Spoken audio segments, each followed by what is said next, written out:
Yusuf dan saudara-saudaranya. Kejadian 37 ayat 1 sampai 36.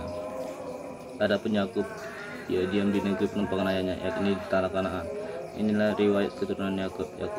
Yusuf tatkala berumur 17 tahun, jadi masih muda, biasa mengembalakan kambing domba bersama-sama dengan saudara-saudaranya, anak-anak Bilha dan Zilpa, kedua istri ayahnya. Dan Yusuf menyampaikan kepada ayahnya kabar tentang kejahatan saudara-saudaranya. Israel lebih mengasihi Yusuf dari semua anaknya yang lain, sebab Yusuf itulah anak yang lahir pada masa tuanya, dan ia membuat juga yang indah bagi dia.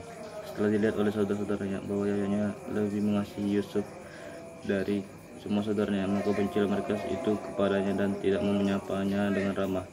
Pada suatu kali bermimpi Yusuf, lalu mimpinya itu diceritakannya kepada saudara-saudaranya.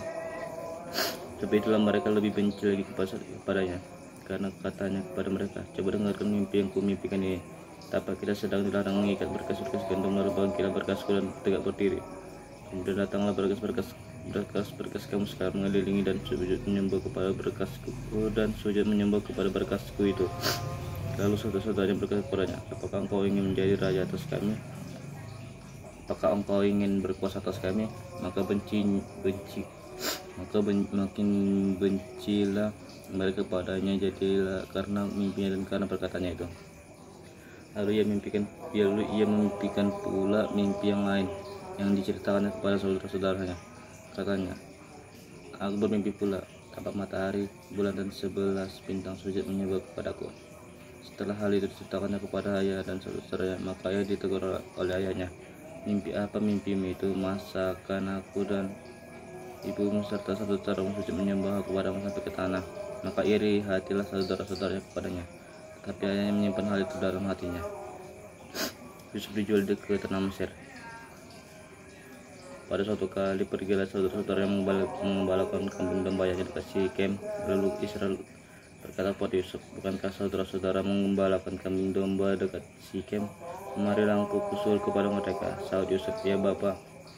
Kata Israel kepadanya, pergilah engkau melihat apakah baik keadaan saudara-saudaramu dan keadaan kambing domba, dan bawalah kabar tentang itu kepadaku. Lalu aku menyuruh dia dari lembah Hebron, dan Yusuf pun sampai di Sikem.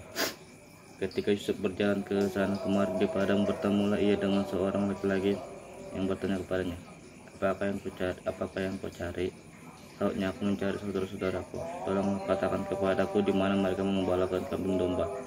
Lalu kata orang itu, mereka telah berangkat dari sini. Sebab itu aku dengar mereka berkata, marilah kita pergi ke Dotan. Maka Yusuf menyusul saudara-saudaranya itu, dan didapatinya lah mereka di Dotan.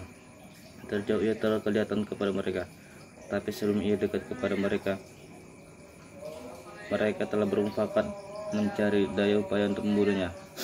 Kata mereka, lihat seorang kepada yang lain, lihat tukang mimpi kita itu datang.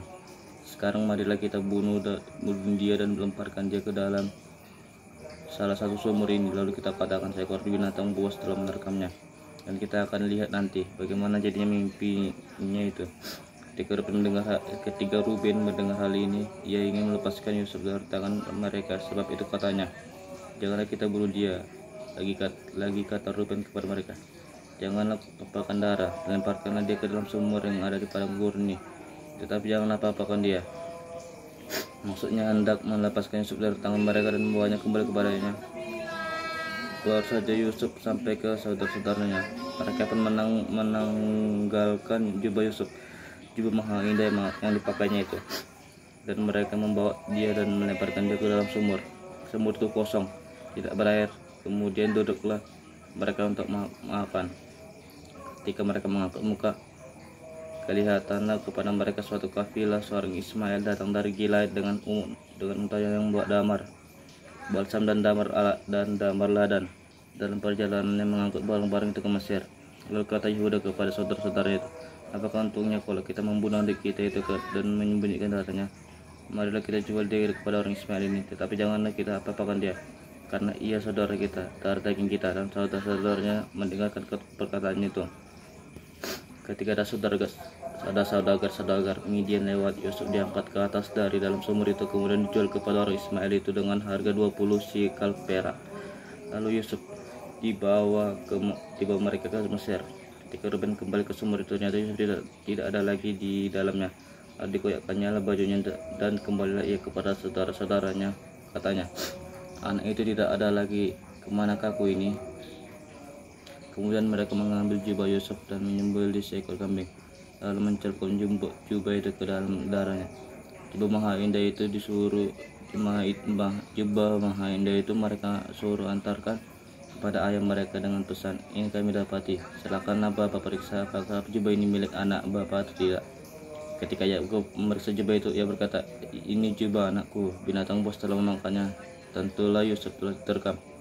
Dan Yakub menggoyangkan jubahnya, lalu mengenakan kain kabung pada pinggangnya dan berkata, berkabunglah ia berhari-hari lamanya karena anaknya itu. Sekalian anaknya laki-laki dan perempuan berusaha menghiburkan dia, tetapi menolak dihiburkan. Serta katanya, tidak, aku akan berkabung sampai aku turun mendapatkan anakku ke dalam dunia orang mati.